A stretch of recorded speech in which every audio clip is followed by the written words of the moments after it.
Live, damn it. Yeah, that was at what the hell's the guy's name? We are live now, actually.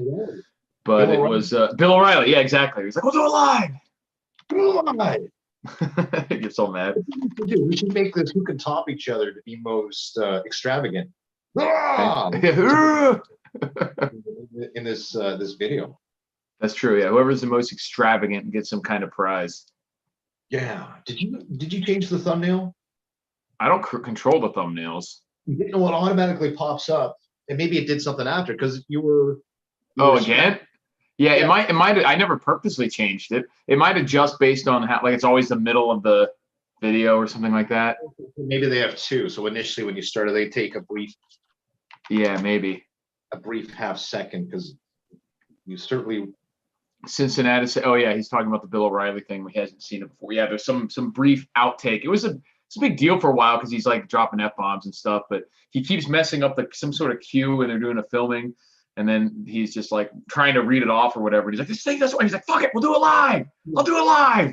It's hilarious. So yeah, you should look that up. It's pretty funny. CPQR. I got to think of a nickname for you, man. It's too hard to say. CPQ. I'll just say SPQ. Yeah, the Cincinnati. There you go. Getting my letters. Right. See you again. And I'm going to jump right into it. I'm going to get the crypto thing out of the way. Yeah. So you, because I know you've been talking to me a little bit about it off the live streams and whatnot, but is this something? How long have you been looking into crypto in general? Because I've always had a kind of I don't know if it's a tertiary is the right word, but just like a long distance knowledge view of it, knowing generally what it is, that sort of thing, generally keeping up with it, but not really getting involved and never getting super in depth in my knowledge of any of cryptocurrency. It's a lot of technology involved in some aspects of it that doesn't even make sense to me. Yeah. Well, I do have a background in computing, so the transitioning to learning how some of these exchanges work was very, very simple, especially with what's called an API. Some are better than others, and an API basically allows you to connect directly to their system, so that if you want to buy or sell at 3 a.m. automatically, then you can basically have all these criteria that you've established, and you can automate the process of making money through their system. So it's been a long scope for a long time. Certainly had the motivation to want to get into it deeper, and I finally had the amount of time and the motivation, a greater sense of motivation these past few months to really look deep into it. All my knowledge. First off, I got 3 rules that I go by, because I know that it's, there's a lot of money involved. There's a lot of emotion people have when they're just forget crypto. Anytime there's money involved. Yeah, anytime there's money involved. So I tend to remove all emotion when I make these decisions. But I think that the top rules, it's pretty simple. The first one I drilled into me is that there's this whole crypto thing, and how does this relate to preparedness? This is another aspect of preparedness, I think, in some respects, your financial sustainability. The system is FUBAR. That's the first rule that I have established with myself. The game is rigged, I think. Right. In some respects, it's rigged. Oh, in many respects, yeah, it's absolutely rigged. The second rule I've got is 90% of the information out there is garbage. It is. If it's a YouTube video or a blog or whatnot, it's a lot of garbage information that I had to weed through to find the legitimate stuff. I was thinking about this earlier too. It's Mad Max, the third one. Yeah, Thunderdome, and Tina Turner's with the earmuffs. Yeah. And there's that initial scene where they connected, and he wasn't the biggest guy, and he wasn't the strongest guy, but he was the quickest. She said something like, "You're quick, you're sharp," and I think that's the edge that you have to have psychologically going into this, is remove the emotional aspect and look at things more objectively and make a decision to get in and get out, or long term, or whatever your strategy is going to be. So And I have the advantage of being a guy that's into coding, so I'm actually going to be I've created my own tools to monitor the ecosphere within the crypto worlds. That's all I don't care to say about it. But I will say this much. Here's my little 2 cents. And I really believe things are going to happen for one particular company called Ripple, XRP. I keep bringing them up. Most notably, April 6th, a couple days from now, it's possible everything could come to an end there with respect to their lawsuit. The big one is probably, I think it's the 16th, which the first cryptocurrency exchange, Coinbase, will be issuing going public, their IPO. Yeah, that's interesting that they're actually not a public company as of right now. So yeah, so just in general, there's going to be a huge interest generated as a result of that. And not to interrupt, but have you found, or is anyone in the chat post, if you know this, any of which exchanges you can get Ripple on that aren't? Because the one that you'd mentioned before to me, I couldn't get it. They don't take American clients, I guess. And I've heard that from 2 sources. So maybe and there's some other like that too. Like I think Binance has like an American version and then a non-American version. But I was this was a while back. I tried to get on there, and it was glitching out with their verification thing, and I just gave up. Like I couldn't do it. I did it like probably half a dozen times trying to get through it. Yeah, it was lykke.com, like.com, a company based out of Switzerland. I've heard through a couple different sources that they said Americans can now start purchasing XRP. There's a window here. All these exchanges are afraid because the SEC there was no basis for this lawsuit for XRP. So everybody's just like, whoa. Okay, we're not going to sell XRP. We have to bow down. Yeah, they dumped it all. Like you used to be able to get it on Coinbase and everything, but then they just dropped it because they didn't want to get involved. But there's a window now because people are seeing that this is a cesspool of manipulation. The guy quit the next day. Jay Clayton, he's like, okay, I've been here in this office now for 3 years. Let's file a lawsuit December 22nd last year, and against XRP, although they're the most credible, they've been on the books with the SEC since day one, like completely transparent.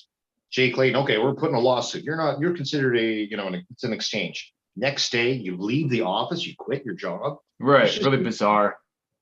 Too many shady things. But here's my point. At some point in the very near future, exchanges are going to want to list XRP because when this lawsuit gets dropped, I'm of full conviction it's going to get dropped. Yeah. And yeah, beyond any fundamentals, like anytime there is something, any of the coins on the big exchanges are obviously going to get a boost just from that because there's a lot more people there to use it, to choose it. So even if nothing else changes, if it just goes back to the exchanges, that alone will give it a significant boost. Absolutely. And guess what? Out of the handful of exchanges doing that, you're going to be you want to be number one because of all that money you could potentially bring into your exchange for relisting XRP, because a lot of people want to buy XRP. Right. Now we can spend a second, I think, to go over some of the reasons why crypto could be useful for preparedness reasons beyond just the ability to make money. Like that's obviously always a good thing. And then you can put into gold and silver, you can put into preps, you can put into whatever.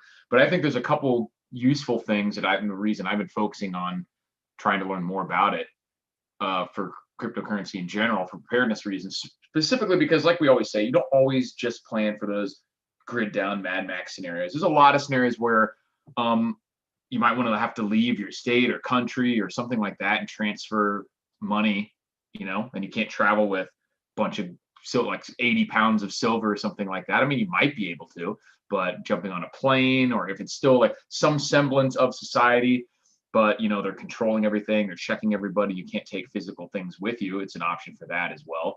Or off the books payments of any kind, obviously it's an option for that as well. So there's a lot of useful things, I think.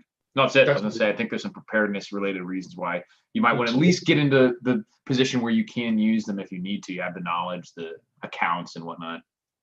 Yeah, a buddy of mine's going through that. That's a really, really good point. A friend of mine's, and he's loaded. He's got, over $100,000 in firearms, and he wants to go to Costa Rica. He's going to disappear there, and he's having this issue with the government wanting to know, like, how much gold he's bringing there. He's like, well, right. Business. There's certainly, that's a really, really good point, Eric. There's certainly some merits, validity in if you're in a potential situation you want to leave, to be connected to an anonymous exchange. Right. And I think a big part of the problem for some individuals, can't blame them, is there's just so much smoke and mirrors in the crypto sphere. They're popping up. There's over 10,000 of them. Yeah, all so-called shit coins that are just they're called that for a very good reason. Is that they're because the cryptocurrencies just exist as code. Basically, there's no barrier to entry. Like there's like the famous Doge coin was created by that guy in like 45 minutes as a joke. And so people can do that, and that doesn't mean that any of the ones they create are useful at all or better than any of the others. And then, but it's also the same time, there's ones like Bitcoin, which for the most part just has first mover advantage and is kind of inferior to a lot of the other coins in many technical ways. It's not by any means the best one, but it just has name recognition. There's the most places that you can use it to actually buy things like that. So it's a very interesting kind of market. Absolutely. I think Elon Musk is accepting it for payments for his vehicle as well. And that's its name brand recognition. And that was one of my other, when I was talking earlier about the points or rules that I go through, my decision in investing into a crypto or not has another role, which is, does it have utility? Does it have a practicality? Right. So there's one as an example. It's a very, very safe exchange called crypto.com. It's based out of Switzerland. Very safe. Like it's not smoke and mirrors like some of these other ones. And they give you a debit, like a Visa card. You can right. So you can do whatever you want, fund the account anonymously, and then take a real world piece of plastic with numbers on it and go anywhere in North America and plop this card down. To me, that's a real practical utility. Exactly. But going back to your original point, let's just say you had to, there's circumstances where this wouldn't work at all. You got all your money virtually in crypto sphere, and there's an EMP. You're done. Right. But there's also the situation, like a Nazi Germany situation, where you're like, this is getting, or maybe, some sort of totalitarian crackdown, and you see it coming and you need to get out. It's a lot easier to leave with a 12-word passcode or something memorized and access your money anywhere in the world and try to physically get all that stuff together, make it through border security checkpoints and everything like that. Like you mentioned, the gold. And I'm a firm believer in the value and necessity of having physical precious metals. But there's a lot of ways that would be like a similar situation where that would be like, if I do need to get on a plane or a boat or something like that and go to another country, and I'm trying to take literally 80 pounds of silver, it's not that feasible. Logistically, it's problematic just to literally carry it. And also it's going to be extremely suspicious. You're not going to be able to sneak it through. Obviously, gold is more dense. You can carry a gold coin, but unless you're planning on literally smuggling it through in security, that's a problem. So crypto can bypass that. Yep. What do you guys think about replacing the US dollar with digital? I'm not a financial expert. I can't. I'll say this much, being somebody that has a heavy knowledge of computer systems, it's here to stay. And I think the SEC they're afraid. I mean, the higher ups, these bitter old men, it's just like they can't grasp this concept. I think they like the multi-millionaires that have these hedge funds, and that's all they've known is these sort of traditional systems. I think they're afraid of it. It's not going away. Ripple. They're afraid of it in general, but at the same time, I think it's inevitable because they can control their own a lot more too. So I think about the US dollar becoming a digital currency, basically, I think that's inevitable. Even as of right now, the dollar is over 90% digital to begin with. The amount that physically exists as paper currency is a single digit percent. I think it's like 3% or something like that. Like all of it's just digital anyway.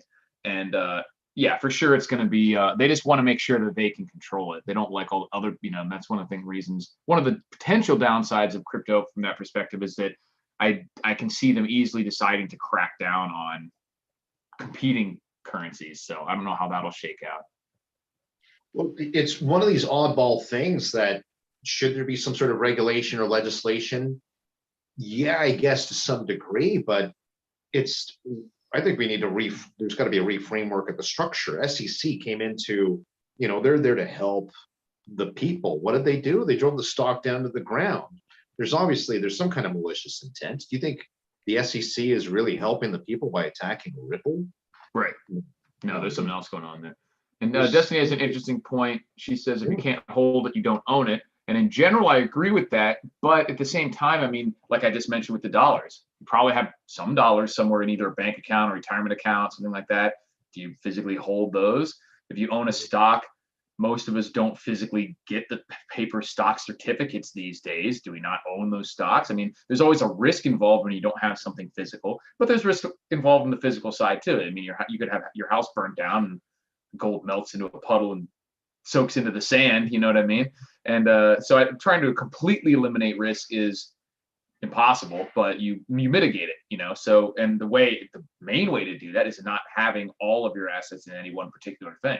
You know, I would never, in fact, I would suggest the exact opposite. I would never suggest that someone put all their money into crypto. I think that's a terrible idea. But I would think it's just as terrible to have it all in US dollars or, or anything else. So. I agree. You could go a third approach. You could be like Iron Man. So you're a prepper. You got this super suit. It's made of gold for all your assets. Gold's a little soft of a metal for your Iron Man suit, I think. Yeah, your bug out outfit. Have you seen those huge Cuban gold chains? Cuban gold, I have it. All right, well, ladies and gentlemen, thanks for joining us. Prepper Trifecta. How many episodes do you think we've done so far? Man, probably. Do you think we've done 100 yet? Probably not, but I think we're close. I bet we're in the 50s or 60s, maybe. Yeah. Oh, definitely above 50. Certainly above 50. I would say closer to 100.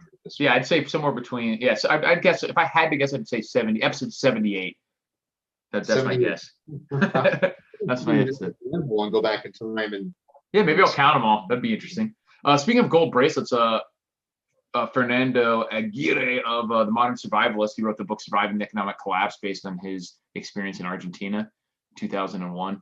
And he said that gold chains are a really good way to like sell gold because you could, instead of rolling up with the gold coin, which was kind of suspicious to people, like, oh, how much more you got of that? Or it kind of identified you as a stacker or something like that. And also you just have the entire coin. It's either the whole thing or nothing. He said chains, you could actually snip off a link of the chain. First of all, it wasn't viewed as weird that you would have some jewelry lying around. You're like, oh, I don't have much, but I got this chain, so it wasn't suspicious. You could snip off just a little bit of it at a time, one link to buy something, you know what I mean? So that was pretty interesting. Wow, that's actually quite smart. Yeah. What was the name of the book? Surviving the Economic Collapse. Interesting. I might have to check that out. Yeah, definitely. I've had a live stream with him once before, but he's in Europe, so it's hard to get on the time. You know what I mean? I don't think he could make this time, so we might have to see if he can wake up in the middle of the night for one. And I'd certainly be down for that. So, okay. So crypto set aside, what's new and wild in the state of in the US? We'll start there. Yeah, there's not. It's everything's a little bit. Right now they have. I would say the most kind of closest thing time-wise to look at would probably be the trial for the Minnesota cop the incident with George Floyd. That's ongoing right now. So I think that regardless of someone actually sent me an email about this, and I agree too, that's probably the next thing that could cause some kind of civil unrest is the conclusion of this trial, or whatever the conclusion is. Obviously, if the cop gets off, there's going to be some kind of riots, I think. And I think even if he gets convicted of something, it could be like a celebratory type riots, or if it's not the charges that they want, that sort of thing. So interesting. Yeah. Certainly people are nuts. It's doesn't matter what the outcome is going to be. I think you're right. I think people are going to react negatively, even more negatively, perhaps, if he's found innocent. Yeah, for sure. There's certainly a lot of conviction in people's minds. And I think it's almost guaranteed that he won't be found guilty of murder. They might get manslaughter or like negligent homicide or something like that, but that's about it, just based on the facts of the case. There's some ladies out there. It's never going to be enough. Like this guy's testicle. Unless they strung him up and lit him on fire or something, and at the simultaneously paid out reparations or something. I mean, So I think that's on the horizon. To what extent that's going to be in the entire country, I don't know. It probably depends on the specifics. Also, of course, we just have the ongoing, not so subtle decline of the economy. You know, they're printing, where the national debt's at going to be 30 trillion soon. It's like 28 trillion right now. You know, like Biden had something. He's got some huge amount of money he's putting into the system.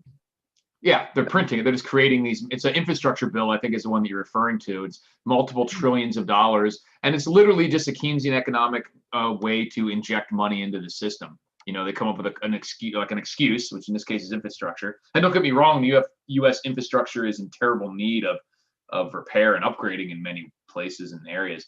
But just printing money out of thin air to do it is only gonna. I mean, I will say this though, I would much rather than put the fake money into physical improvements, like literal improvements, roads, bridges, buildings. Like, we at least can benefit from that. If other people are going to take our fake money to do that, then sure, it's better than just the stimulus bills or foreign aid or wars. It's certainly much, much better than that. But there's all that stuff is hidden in there too.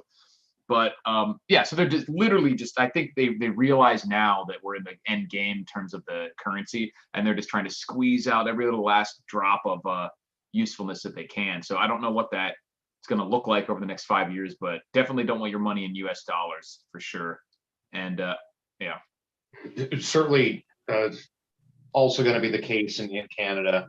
There's just such a strong correlation, and all these systems are interdependent. So, I mean, look at the SEC. I don't want to go back into the crypto thing, but, you know, like 5% of XRP is from the States. It's very, very, very small. Right. 90% of the clients are from other parts of the world, but everybody's watching the US. They're watching it. Oh, the SEC is attacking this company. It's like, similarly with the US dollar and what's happening financially, is there's certainly going to be a ripple effect. Yeah. Yeah, and I definitely think that when there is any sort of actual recognition by a general population that the currency is struggling, I think crypto is going to get a lot of people flowing into it. I mean, there's always seems to be a weird kind of headbutting relationship between the gold people and the crypto people. And I think both are going to do extremely well in the initial stages and throughout any sort of economic collapse, because even anytime a currency devalues, everything else is going to go up. And when people look at where they want to throw their worthless money before it becomes even more worthless, they're going to look at crypto. They're going to look at some stocks, or certainly gold and silver, any physical commodities. And yeah, so I think there's not going to be an either or in that situation. Like we mentioned earlier on, there's benefits to both gold and crypto and physical precious metals. There's downsides and everything else. Thank you, Brian. I really appreciate it. You guys you've been a extreme supporter of the channel. So definitely let me know if you have any question. But thanks for always watching and always supporting. I don't know what China versus Taiwan means exactly, so maybe you can elaborate. OG Skywatch, thanks for joining us. JC, is the best area for Canada for preppers? Good question. Are you thinking about Canada? Is 75% of we have a long land. 75% of it is what's called crown land or general use land, which is basically like federal land. Yeah, it's just forests. There's a lot of forestry. Yeah, you could really disappear there in ways you can't do in the U.S. Most of the population in Ontario, where I'm at, is in the southern part. So, and what is Canada's at, like 40 million, 50 million people? Great question. I don't know. Is it higher than that now? No, is it? Wow. Point is, it's a vast land area with a way, way smaller population than the United States. So if you want it, you can get some space just by plugging out. 39.5. So 40 million. Okay. Yeah. And by contrast, the U.S. is almost 350 million, I think. So basically 10 times as many people. And you guys I don't know, it's probably half as big as the U.S., maybe even bigger. I don't know, right? I think it's that's a good size. The maps are always distorted, so I don't have a good sense of it. But in terms of actual land area, I don't know. Anyways, it's friggin' huge, and there's not that many people. To answer JC's question, though, like for me, yes, there's so many places I can just disappear into the woods. That would be my strategy, but you wouldn't want to have Go ahead. No, I was just going to say it's almost exactly the same size. It says Canada is approximately 9.984 million square kilometers, while the United States is approximately 9.833. So United States is 98% the size of Canada. So I was way off. But a lot of that too is you get up into like near the Arctic Circle type stuff. You're not gonna be doing anything up there. But yeah, there's a lot more space. Whereas in the U.S., by contrast, you're never in the continental U.S. anyways, not counting Alaska, or you're never more than 100 miles from a McDonald's, let alone other types of civilization. So you really can't get that far out in the boonies compared to Canada. The question of where would be the best area, I think would largely depend on the nature of the disaster as well, because one of the big concerns I have as somebody that's into preparedness is the large number of gun-toting people in the States coming up. Say we want to go up. So that is something that we haven't really talked about a lot. Like, I think that if there was something that it would have to be something that would make the people want to leave the U.S. So if it was a general, like, widespread type economic meltdown that affected all the countries, that wouldn't necessarily happen. But yeah, there could be a lot of people trying to go north, and there's most of the border isn't even really that controlled. You know, it's just woods or whatever. No, we're friendly up here. We're cool, but I will say this much. There's two things that popped out and have me, no offense to Americans that are watching it. None taken. Traditionally, factually speaking, in the past, there have been some years they've said, okay, well, we find Canada, we've got spies from China, we've got spies from, XYZ country. We've had more spies, whatever that definition is, from the US than any other country. For like industrial espionage or just general CIA types people, or what?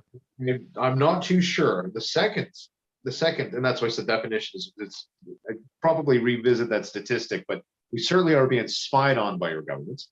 Yeah. Secondly, your government is, and I've heard this through multiple sources, they actually have a military strategy to invade our country from a strong armed stronghold position. Probably.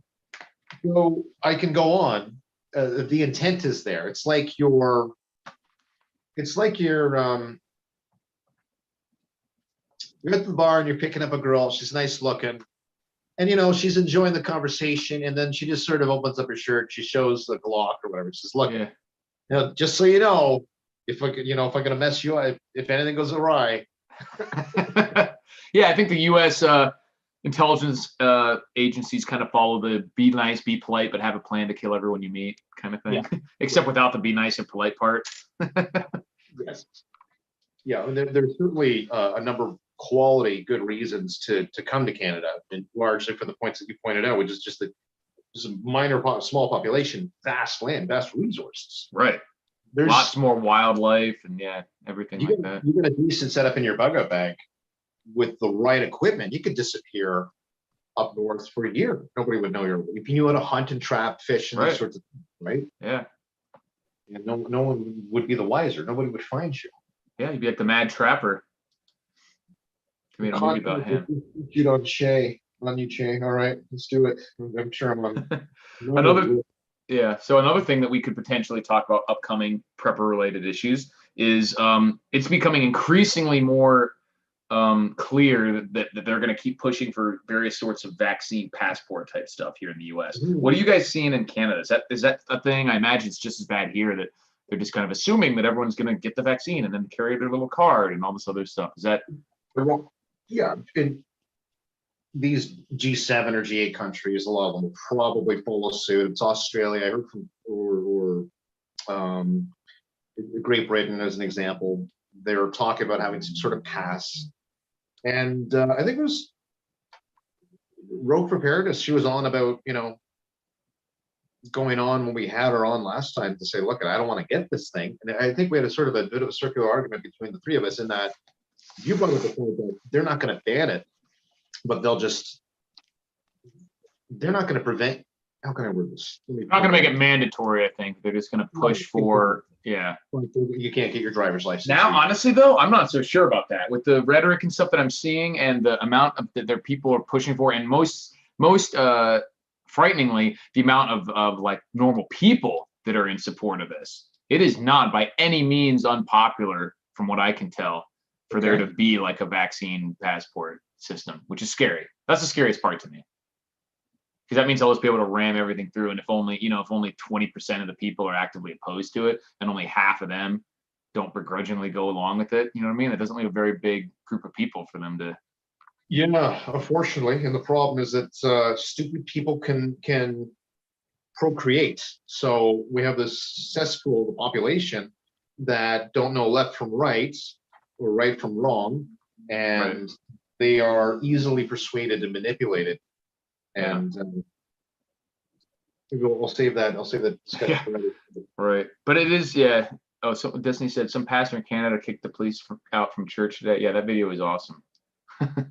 That's what you need to do anytime. He's just like screaming at him. It's like, get out. And they're like, oh, we just want to. He's like, I don't care. Get out. Get out.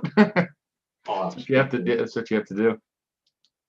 Yeah, UBI is also popular. Mark Olson says, yeah, I don't think, and I mentioned this before. I don't remember if it was on here, if I was talking to someone in person. The UBI thing doesn't really, I don't want to say it doesn't factor into my, like, it's another thing that's inevitable. It's going to happen at some point. It's really, we're already giving money by the trillions. The government just gives the money away. If you accept that is just going to happen, a UBI type system is better in that it's just more direct. I don't think it should happen, but like I said, it is going to happen. So if they just do it directly, and I don't know if I mentioned this last week or if I was about in Oregon or Washington where they did the homeless camps and the tents. Did I talk about that? Yeah, how they charged, it ended up costing them like $500 a night to like house these people in tents. And I'm like, if they had just literally given them $500 or paid directly for a hotel or apartment, it would have saved a lot of money and been a lot cheaper. So in that sense, the UBI is better than these giant bloated bureaucratic systems for, welfare and stuff like that. But in general, it's not good. Obviously, it's not going to help. It goes to show the gross incompetence within the government, to show how much of a segregation and disconnect they have from reality to do these studies and we house them $500. Just there's right. People are so blind. Like, yeah, obviously people could $500 to each person living in a tent would be. There are better ways to spend your time and money. Yeah, exactly. And OG Skywatch says that, see, I disagree with him. He says robots take all jobs, free energy. People have been saying that to me for years. I still have to wake up at 6 a.m. Where's the robot? I was promised that robots would take my job by now, and I wouldn't have to wake up every morning. No, I do think that's probably inevitable too.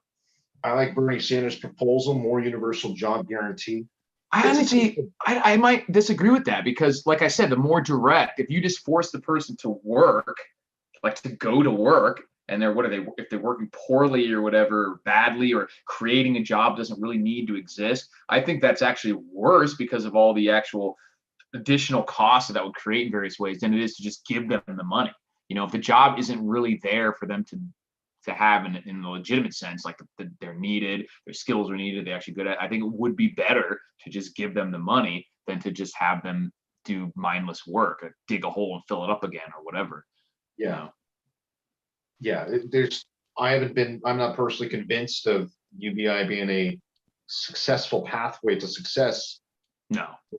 Because historically, it's too closely related to socialism and yeah, that, and also too from like just a logistical sense, it's kind of like taking water from the deep end of the pool and pouring it into the shallow end and dripping some out along the way. Like you're always going to lose a little. It's not, but like I said, I think it can be better than the alternative of just doing everything in a more complicated way.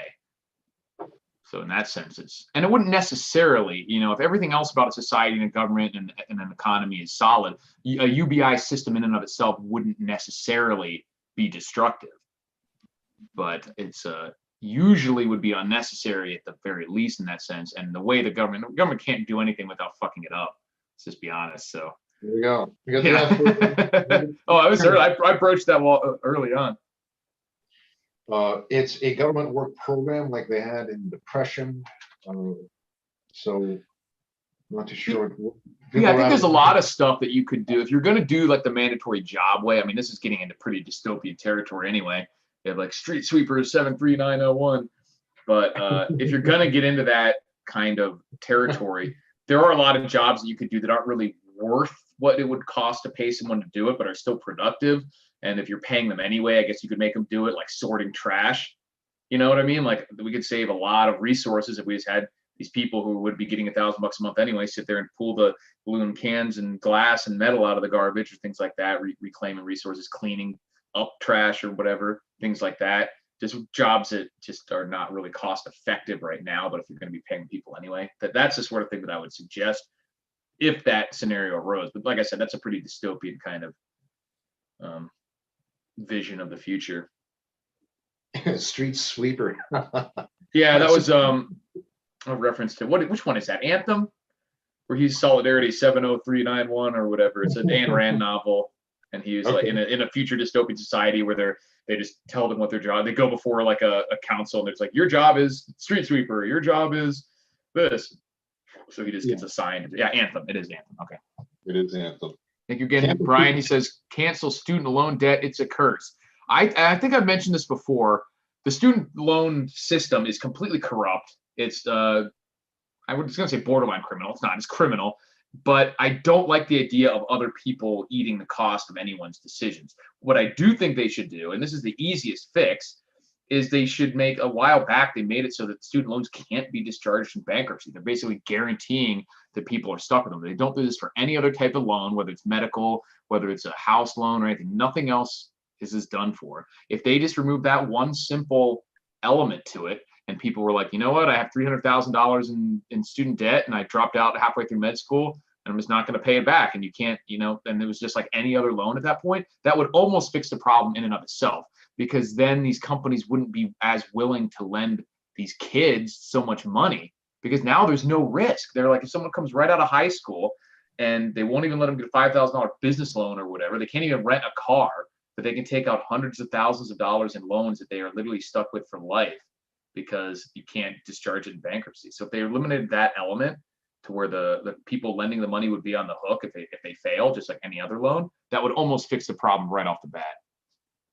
That's interesting. I think part of the reason why they implemented that, though, was because back in the day, go to school, med school, 12 years later, you got 300 grand of debt, you claim bankruptcy, and then you start at zero and you're stuck, right. Exactly. And I think that's the reason, is people should, that there's no reason why that should be different. I don't think, if that's the way that loans work. You can do that with anything else. You know what I mean? You could try, then you could move to it to be a collateral loan if you want. If you say, you know what, you don't have we have no reason to suggest that you can be able to do this or pay it back. So then you're gonna have to give us some kind of collateral or some kind of other structure to the loan. Fair argument, and I'll add on or chime in with my 2 cents. Mark Olson says my degree in lesbian dance is valuable. I think that's part of the problem, which is the institutions themselves. I mean, a lot of these, unfortunately, as a result of this sort of third wave feminist movement, we're seeing a lot of nonsensical left-wing liberal ideological courses that are, for all intents and purposes, useless as fuck. I mean, who cares about? And that's another thing. Like, would these people really loan someone $150,000 to get like a photography degree or an English degree or something if they didn't know there was no way to get out of the loan? Of course not. And Destiny said she paid her off. I had one, and I think I still have a few $100s on it, but it's like 1.9% or something, or like 0.9% or something. So I just let it, and they stopped making you pay it for like a year for coronavirus, whatever. So I'm like, whatever. It's just too cheap to bother paying it all off. But I'm such an asshole, and I hate the government so much that I purposefully, with the I make them mail me the physical papers. I haven't gone paperless. And then I selected that they have to send me the one that's like for people with bad eyesight. So it's like this massive envelope. They have to send 2 of them every month, and it's like $4 shipping each time for each envelope. So I'm gonna have charged them more in shipping than they'll get out of me for this damn loan. And of course, that'll just go right back into the postal service or whatever. But I don't care. I like throwing monkey wrenches into things. Why not a degree in practical communism? I think there's certainly some room for improvement. And look at how these institutions are sort of getting away with. I mean, you're 20 years old. What do you know about money? get these student loans, Right. and 80 grand. It's just say, oh, I'm going to get a degree in this or whatever. These institutions are just every year. There's collusion there for sure, charging more and more and more per degree for your time in school. So I think that's certainly a big part of the problem. There should be some sort of legislation to cap these mega rich educational facilities. I don't know what it costs to go to MIT or Harvard or whatnot, but I Expensive. guarantee It's like 40 grand a year for Harvard, something like that. yeah. So is that Shit, probably that might be these days. That might be a semester, like 80 grand a year, but whatever. It's exorbitantly expensive. yeah. So my question is there inflation there as a result of Massive inflation. I mean, one of the things that they look at is that the costs have risen of college specifically have risen more than most other things, and so pure inflation doesn't really account for it in and of itself. One of the things that is noticeable is that the administrative costs, like the amount of workers who do admin type stuff, and for colleges has exploded, like multiplied by like 5 or 10 times, which is bizarre. Because as we've gotten more technological, like in the 70s, when everyone had to use like literal paper and pencils and shuffle papers around, they could do this stuff way more efficiently than we're doing now with computers. But now, now they add in all these offices of diversity and inclusion and environmental, and the HR this, but the admin costs have just exploded for schools. And that's one of the main reasons for the increase in expense. And then, of course, like I said, the student loan issue is creating that as well, because the more people can go, the demand is higher because they're giving people initially free money to go, and that's bidding up the prices. So. Thanks, Mark. Like button, please, folks. Yes. I'm going to email you some memes, I think. Oh, good, because I have I only have 2, and they're nothing to do with prepping, but I've seen so bad. I apologize to everyone who sends me emails. I have been the biggest asshole when it comes to like getting back to people lately, and I actually have to email the Battle Box people, because I'm like literally months behind on doing my reviews. I'm going to do them all, I promise, if they're watching this. But I'm probably going to have to ask them just to stop sending them to me, because I feel so bad that I literally haven't been doing it. And I will do every single one that I've got, but with the moving and everything. And product reviews, what do you got? Yeah, they send me the Battle Box and I'll do a video on it and like opening them and stuff. But I haven't done it in like literally months. And I feel like every time I remember, I'm like, oh shit. And then I forget again because I'm just busy. And like, we got a minute now. Pull out a Battle Box. Let's have a look. Oh, I don't know. I don't have them here. I would if it was in this room, but I'm gonna do like the 8 days of Battle Boxes. I'm gonna just do a video every day and go over it, but because I want to do them I want to do them justice too. Like I committed to doing a review for them and everything, so I want to do a dedicated video. But I feel bad. Like I said, I'm probably gonna have to tell them that I can't do it anymore, just because I feel bad. Well, I'll so bad at it. I've been out of action on my channel for a very good reason. In late December, early January, I went to the Patreon move. It's been a lot of fun. We had a poll there, a discussion, and the members said, screw the public. Some of them said, don't ship them, don't have anything. Yeah. Like any videos, because I got content there. But we agreed, the majority ruled. It's Democratic. So every 3 months, there's a 3-month wait or delay period. So we're coming up to that first period next week. So I'll be launching my first video. It was originally filmed in January. And that's just the gig. If you're on Patreon, then it's quicker. You'll see it in, substantially quicker, 3 months quicker. But next week, I've got the first brand new series. It's called Advanced Prepper Concepts. And it goes into these very interesting theories about, you'll have to check out the first one. It's called First Contacts, and it uses an exploit in ham radio technology or ham radio systems to do what exactly? Well, the series is called Advanced Prepper Concepts. Oh, okay. And it goes into just different areas of preparedness that are nice, not traditionally talked about. More from an access control point at this point, different. It's going to be good. It's kind of like Dark Prepper Mindset, except it's not dark. Yeah. Sense. Well, I like that. I think you could do a series on not necessarily the Dark Prepper Mindset, but the because you had that video that was like not necessarily unscrupulous, but the slightly shady, slightly deceptive techniques that you could use for blank. In that case, it was for like coronavirus avoidance, you know what I mean, for avoiding people during it. So something like that. That was really interesting to me. Kind of like it's kind of funny because that's a good way it's like thinking outside the box in that respect.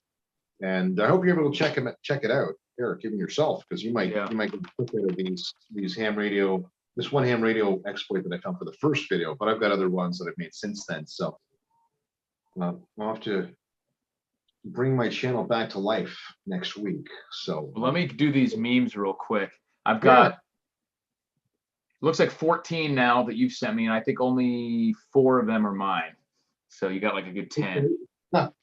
So let's go ahead and bust that up. Some of them are small, so I might have to zoom in. But this first one's for you, Che. See if you pass the. It's a challenge, prepping challenge. All right.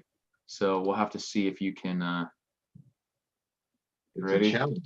All right. There we go. What's See the if you challenge? can pass the test. I need you to zoom in. Oh, sorry. That's okay. There we go. That's as close as I can get. So. Wow. Can you read it? Is it too small? I don't know how small it is for you guys. So anyways, the top says, look into the eyes challenge.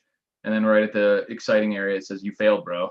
The first place I looked, I knew there were words Yeah, there. exactly. Like I didn't see it. I read it backwards. You failed, bro. And then like, Beautiful. and then we got, I mostly got this from my girlfriend because this does not apply to me. I like new movies, but she would just always like, oh, I just want to watch another one that I've seen again. That's funny. And then it was on that day that Tom had enough of Jerry's shit. Right. And then we got, this was one of your Doomsday Preppers Kitty Edition. Stacking up the supplies. Yeah, hell And yeah. I don't know why this one was funny to me, but it says, Grandma's dead, so let's eat all of her pills. Board game. What the hell? It's creative. Oh, good shit.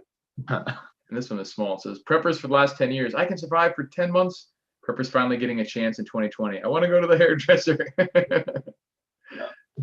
Probably true. How a prepper rolled in 2019 rolls in 2020. Prepping to the age of pandemics. I like Looks this like guy the- right here. Like, is that a woman? I can't even tell. Yeah, I know. It looks like Oval Redenbacher. The Yeah. top. Exactly. If you had a. That was just a little bit smaller than the mountain you had. Yeah.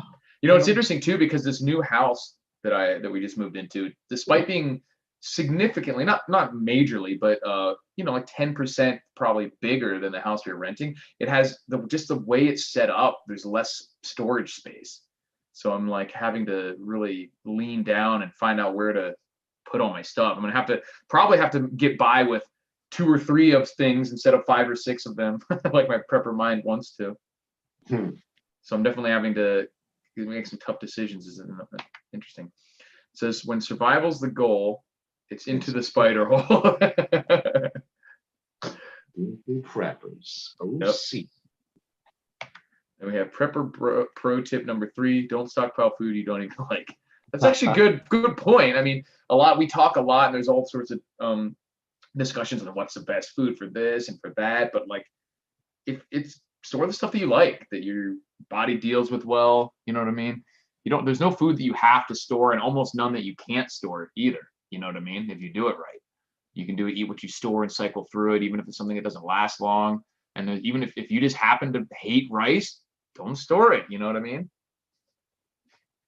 Now, I do think there's a difference between like, yeah, it's not my favorite, but in an emergency, I can eat it kind of thing. But definitely, and something that you actually hate, because something like rice is just so cheap and easy to store that unless you really hate it, I would suggest having some of it just to bolster your supplies. But yeah, definitely, if you hate something, you don't want to be even more miserable to. I mean, there's feed for chickens, for other animals potentially. There's a valuable bartering item, especially if it's nutrient based. But even not that as well. I mean, if you've got stockpiles of coffee or even chocolates, there's so many people who are going to be fiending for that stuff badly. Yeah. Look at this. Look at the pandemic we went through. Right. Going through it now. A lot of people have gained weight because they're wired towards wanting to be self-indulgent.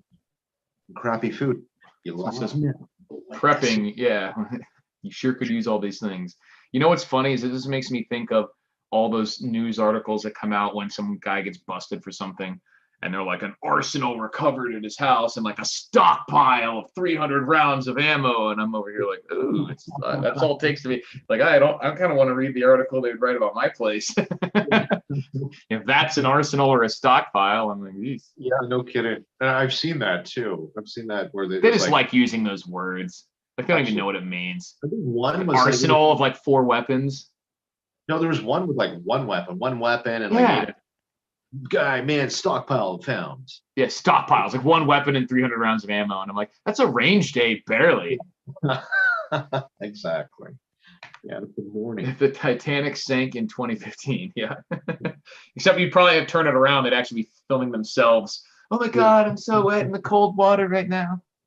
What's going to happen? The Titanic really hit an iceberg. Then how come no pieces of an iceberg were ever found in the wreckage? Whoa. Mind blown. Whoa. So we got, oh, you need a magazine that holds 30 rounds? Is that in case a deer starts shooting back? You know what's funny is that this makes me think of, there's all these people who say arguments like this, like about gun control, and people kind of try to jump into their frame with the argument and explain why they would need this for hunting or why people do actually hunt with AR-15s. And I'm always right out the gate, I'm like, I have these weapons to kill human beings if necessary, just like and justifiable legally and morally. Bam, end of argument. Like that's why I have a weapon that holds more rounds so I can kill more people if I need to, if that becomes necessary. I don't have most of my guns for hunting. I enjoy target shooting, you know what I mean? But the reason I have these is self-defense or, you know, for anything like that. And it's always when it would be legally and morally justifiable, of course, not for, you know, spree killings or anything, but that is why. And so they're like, and I have them set up in a, you know what I mean? That's the reason most of these were designed was for killing. And that's why you have it just in case. I don't relish that fact. I certainly don't look forward to that ever happening. I hope it never does, but that is why I have it. So that's how I argue with those people is I don't, because it's the truth. I think trying to get into a situation where explaining why it's like, oh, they're not bad. You know what I mean? Like there's been plenty of situations where people needed multiple. You're certainly in their room when you sort of engage that arguments. Right. You know, but you're basically saying, let's close this up and like, this is the way it is. Yeah. It's nothing to do with hunting. It's about a realistic scenario. Well, the potential for right. Self-defense. Yeah, it's not in case deer start shooting back. It's in case, you know, like, I mean, look at the crazy things that happen in like South Africa and other countries, like the farm murders where people's houses are besieged by like multiple assailants and stuff like that. That can happen, you know. Look at, I mean, there's not much of a window we're going to have with respect to an EMP happening. It's certainly plausible could, and you're damn right you're going to want 30 rounds in a mag. Exactly. So I mean, I typically, you know, like you just look at what the police and military and stuff, they carry multiple magazines and everything because you never know what you're going to encounter. Here we got Gene Wilder again. So tell me more about those crazy preppers after you're done trying to find food and water.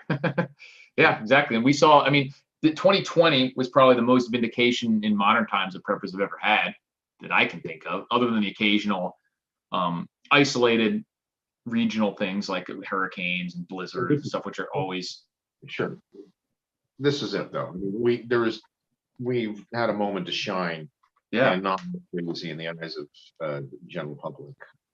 Yeah, be totally vindicated where we didn't have to stand in lines around the block just to get an extra roll of toilet paper. And that's what's so baffling to me is that I think that any sort of preparation is always lumped in with extreme preparation. You know what I mean? Like when I'm suggesting preparing to people and like general preparedness, having more of the things you need, you know, a couple cases of like 2 extra bundles of toilet paper, you know what I mean? A couple weeks worth of food would have made all of this a non-event for any single person in the country. You don't have to have a bunker 6 months to 5 years worth of stored food for any of this to happen in the past years have been a non-issue. You literally just needed a couple weeks worth of supplies of what you use every day. And it would have been like a yawn. You know what I mean? Like, oh, I can't go to the store for a week. Okay. Who cares? You know, it's so people put themselves in such a fragile position when they literally need to resupply like multiple times a week to not have a massive disruption in their life. That's ridiculous. I want to add on to what you just said there, Chief. I think that's absolutely correct. But also the action. I mean, people get into this and it's very fear-based. They want to just go big, go home. Right. which isn't necessarily, you don't need to buy a year's worth of food. I mean, with your suggestion, start with a week, 2 weeks, then Yeah. get your month. But more importantly, take, like literally take action. And I see this with a lot of preppers online. They get stuck in this armchair mode where they're just sucked into watching a bunch of bullshit YouTube videos that are more focused on keeping them engaged through fear and conspiracy theories and nonsense. And people are stuck looking at this screen and not really doing anything, not learning anything. They're just sort of feeding that that part of the brain. So action is very, very important. And I do that with myself too. I make a point of going out once a week into the wilderness and just doing something survival related. I want to thank Doug and his wife for sending those memes. I know you had a few in there initially, and he's been patient. He's been waiting a while. I think it's from a month or so ago that he sent them over. So thank you very much for them. Please feel free to send some more. I know my homeboy Dean from Quebec, he's got one meme here. I'll get that next week. But if you want to send memes to me, Shay for Prepper Logic, info at ontariopreppers.ca, or Eric, how can people get in touch with you? rulethewasteland@gmail.com. It's the easiest way. And of course, the YouTube channel, which you guys are at, so you know where that's at. rulethewasteland.com. Check it out. Yeah, that's pretty much it. Cool. So, do you feel like doing a battle box on the air next week? No, well, maybe next week, but I like to do dedicated because, just for them, they send it to me, But if we don't have a guest or something, sure, I can do one. Or maybe do your video and then we'll have like a follow up, because I'm just giving you my take on them in real time. No, that would be cool. Yeah, let's do that. I'll have one for next week. That way, I'll get to give them what they are expecting to. What I promised them. It's an interesting system, and I know JJ was signed up with them for a bit, I believe. Yeah, it's definitely cool. I will say that I have quite a few things from them that I've used pretty regularly when going camping and whatnot. So that's cool. Yeah, that's cool. What's next on Eric's agenda? Ooh, personally or channel wise? I've got a few things cooking on the channel, but I don't know if I know exactly what I'm going to do literally next. So stay tuned. I've been, like I said, we're just now fully moved over to the new house, so I've been really busy. So now I'm back where I can hopefully do some more actual stuff on the channel. And the weather's warming up now, so I can get outside. Don't have the woods to go to, but I have the desert. Yeah, must be. It must be. I don't even know. I can't process that. I've always had wilderness around me. Me too. So, I mean, not like a wilderness in the sense that it was isolated, but I've always been near wooded areas and everything in Florida, and my family places in various parts of the country. So it's definitely unique to just not have any, like, for me, it's weird in like a sense of when you're outdoors, in like a bushcrafting sense, there's such a lack of like just materials or supplies to do anything with. You know what I mean? There's not trees to whittle or make traps with, or it's literally just rocks and scrub and like shrubs. So it's pretty inhospitable place, but it gives its opportunities to practice other things too, which is interesting. And visually, I really like the desert, just like the way it looks. Yeah. What do you think of that party that you have out there every year? There's some kind of big desert party. Burning Man, is that the one you're thinking of? Yeah. I've never been out there, but it's definitely just a bunch of hippies taking LSD and stuff. Like a drug fest. Yeah. Maybe I'll swing by and just look at, because there's one that I know people do that's Mad Max themed, and they bring out their I think it's just called Wasteland something, and they bring out like vehicles that they've made to look like they're from Road Warrior and stuff. That's what I should check out. Yeah. You need to dress up like for that. Right. I mean, it's a requirement. Yeah, I'm surprised you're not part of that one. I was always. I mean, I've only been. Yeah, exactly. I've only been out here for a few years, and I don't know. Is that one in Southern Cal? I don't remember. Let me look that up because I forget what it was called, but I don't remember what that was called. Wasteland Weekend, is that it? Yeah, I think it's called Wasteland Weekend. It was in September 22nd. Oh, it's in September 22nd to 26th. Let me find out where it is. I can't see where they actually have it. Get involved. Well, they're having Nathan Jones is coming. He was in the most recent movie. He was Rictus, giant guy. I guess he's going to be there. Okay, that's kind of cool. Yeah. I'm That'd trying to be find out where it is, though. It like looks Mel, like Nevada, but Mel Gibson. Like that's his gig. He'd be the number right. one guest to show up Yeah. at Wing, wouldn't he? He would be the I would star. think so. Yeah. The Yeah, I reason don't know that where it is, though. It's got to be in Southern Cal or out here in Nevada, just by the pictures of it. William McCaslin, $500 for ticket for Burning Man. The reason I considered it or looking at it was introduced to me by this girl in California that I'm got the hots for. And we're talking about like the self-sustainable aspect of things, of like going, because you got to bring your own water, you have to take care of your own food, energy. So it's sort of a self-sustainable week that you would have to have. So that the preparedness components. So we got talking about like maybe having some kind of trailer, portable bug out trailer, and looking at how you could survive a week. It wouldn't be that difficult, but doing the projects to make things quote unquote energy efficient and green would be cool. Lady T survival. Hi guys, sorry I'm late. Don't know how long I can stay with my crappy signal. I think we're wrapping up soon, Lady T. And McCaslin says it's in Nevada, Northern Playa. I'm not too sure what that means. Northern Playa. It's some kind of lingo. Yeah, I'm not sure. Is that an area like Playa? I think it's a place in California, right? Or was he like yo, Playa? No. Maybe. It looks like this is in a place called Edwards, California, which if that's true, it's between Vegas and LA, so it's only like 3.5 hours away. Okay. So maybe I'll go there. Strap some corpses to the front of the Bronco, drive out there. Exactly. That'd be fun. Well, next week, Mark is asking, Mark Olson, who's in for next week. Not sure who we're gonna have just yet. There's We'll find someone. And they're great survivalists in person, but they're like, whoa, be on live computers and so people are hesitant to be live. And there's plenty of other people who we've had, like Morgan, who we've had. She's always willing, but we just got to give her notice. No more. We can be. Yeah, we're like, hey, we're doing it tonight in 45 minutes if you're ready. She's like, I saw this like next morning. GIT Preparedness, thank you. Nice seeing you as well. Alex McEwen, does she have the hots for you? We'll find out. I think so. She's a nice lady. See what happens. Right on. And playa equals Spanish for beach. Oh yeah. Okay, I remember.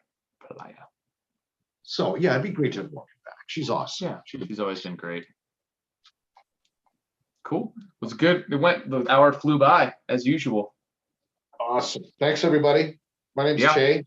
Sweet. I haven't had a video for like 3 months. So I know, me too. I've been really, really bad about it. So I'm on Patreon. Don't sign up to my Patreon. That's not why I'm saying this, but there's a 3-month delay. I just started on Patreon in January. So next week, I'm finally releasing content that I recorded 3 months ago. And it's going to be awesome. I'm excited. It's like nothing any preparedness channel has done. that's awesome. It's a new, if you like Dark Prepper Mindset, those sort of videos I've made in the past, then you'll love the Advanced Prepper Concepts series. That's cool. So, thanks for joining us, everybody. Nice to see the regulars are still coming back. Yeah. It's a cool little loyal following. It is. It's good. Certainly not in my best when I come on sometimes for the show. If I'm human, but by the end of it, there's a humble gratitude because the crowd here is awesome. It really is. Yeah, I agree. And I really appreciate everyone's support and watching, and we will see you next week. Take it easy, guys.